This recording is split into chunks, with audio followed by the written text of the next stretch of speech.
اللہ تعالیٰ جل شانہ نے قرآن مجید میں ایک موقع پر ارشاد فرمایا فَوَيْلٌ لِّلْمُصَلِّينَ الَّذِينَ هُمْ عَنْ صَلَاتِهِمْ سَاهُونَ، سو خرابی ہے ان نمازیوں کے لیے جو اپنی نمازوں سے ہی بے خبر ہے، نماز پڑھ رہے ہیں لیکن انہیں پتہ ہی نہیں کہ ہماری نماز ہمیں بتا کیا رہی ہے، ہماری نماز کا سبق کیا ہے، اس کے اثرات ہی ان کے وجود پہ مرتب نہیں ہوتے، جبکہ نماز کا لازمی نتیجہ یہ ہے کہ نماز برائی اور بے حیائی سے روکتی ہے۔ نماز کے نتیجے کے اندر یہ چیز نصیب ہوتی ہے کہ آنکھوں کو پاکیزگی ملتی ہے، خیالوں کو طہارت ملتی ہے، سوچوں کو نور نصیب ہوتا ہے، باطن کا تزکیہ ہوتا ہے، من کا تصفیہ ہوتا ہے، اندر ستھرا ہو جاتا ہے۔ نماز پڑھنے والا ایک صالح اور پاکیزہ انسان بن کر کے معاشرے کا کارآمد فرد بن جاتا ہے، لیکن نماز بھی پڑھ رہا ہے اور اس کی کرتوتیں بھی ایسی ہیں کہ اللہ کی مخلوق اس سے تنگ ہے، تو قرآن کہتا ہے کہ وہ نماز سے آگاہ ہی نہیں ہوا،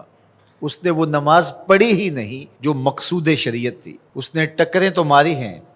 لیکن نماز نہیں پڑھی اس نے۔ تو فرمایا وہ لوگ اپنی نمازوں سے بے خبر ہیں، اور فرمایا کہ وہ نماز نہیں پڑھ رہے ہوتے، وہ دکھلاوا کر رہے ہوتے ہیں،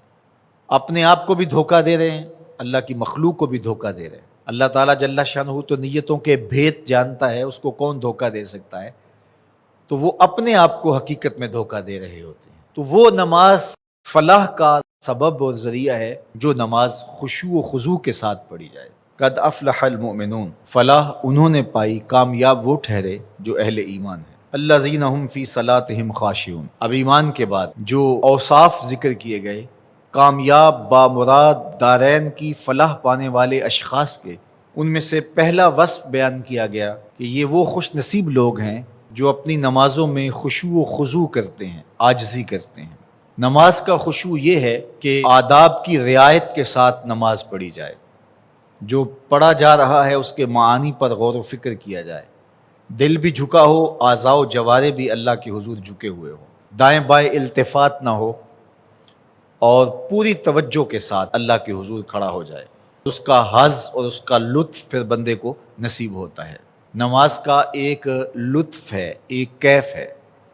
ایک سرور ہے جو بندہ مومن کو نصیب ہوتا ہے، تو وہ خشوع کے ساتھ اللہ کی رضا طلب کرتے ہوئے، عادت کے طور پر نہیں بلکہ اللہ کو راضی کرنے کی نیت سے، جو فریضہ ہے اس کو ادا کرنے کے لیے عجز و انکساری کے ساتھ بغیر کسی ریا اور تصنع کے اس کے حضور عبادت بجا لانا، یہ خشوع و خضوع کہلاتا ہے۔ تو جو لوگ ایسی نماز پڑھتے ہیں وہ کامیاب ہیں، بامراد ہیں، اور جو اپنی نماز سے ہی آگاہ نہیں ہیں، اس نے ٹکریں تو ماری ہیں لیکن نماز نہیں پڑھی، تو وہ اپنے آپ کو حقیقت میں دھوکہ دے رہے ہوتے ہیں۔ تو وہ نماز فلاح کا سبب اور ذریعہ ہے جو نماز خشوع و خضوع کے ساتھ پڑھی جائے۔